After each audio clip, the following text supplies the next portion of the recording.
Well, we'll take those almost 60-degree temperatures for sure.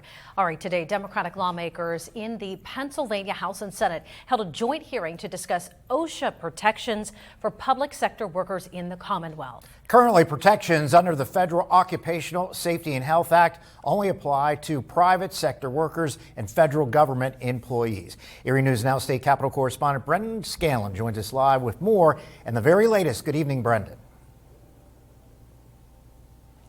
Hey there, Mike and Eva. Good evening. That's exactly right. It's been a long fight for many Democrats here in Harrisburg to extend OSHA protections to include the public sector. Now, today we heard more about the local significance behind this legislation and if this session will finally be the session that it receives a vote.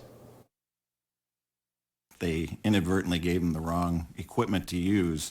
He did what he was supposed to do. He got under the vehicle, and lo and behold, the bus crashed down on him. It's been nearly a decade since Erie Metro Transit Authority mechanic Jake Schwab lost his life as the result of a workplace tragedy. Jake Schwab was the impetus for this. Since then, Representative Pat Harkins has fought for workplace safety in the public sector. PennDOT workers, police, fire, EMS, state store workers, nursing facility workers, public school employees, transit authority workers. Harkins has repeatedly introduced the Jake Schwab bill, which would extend OSHA protections to the public sector. Over 24 states have enacted similar legislation. It affects everybody. It impacts everybody. His bill would provide protections for employees who file complaints or violations, and also important training, just as the private sector does. But some county officials say it poses high unnecessary costs for local governments. And believe we have demonstrated that commitment to worker safety in current practice. We do not believe that regulatory requirements and fines will improve worker safety for local government employees.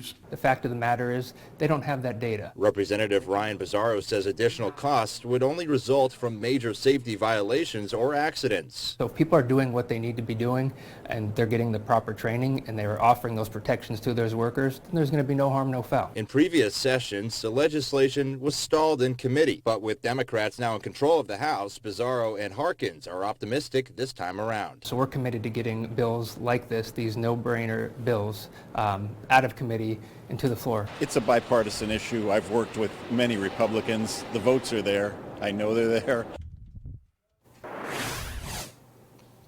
And now there is also companion legislation to Representative Harkins' bill in the Senate. Both those bills will need committee approval before they could reach the floor of their respective chambers for a full vote. For now, reporting live at the state capitol for Erie News Now, I'm Brendan Scanlon.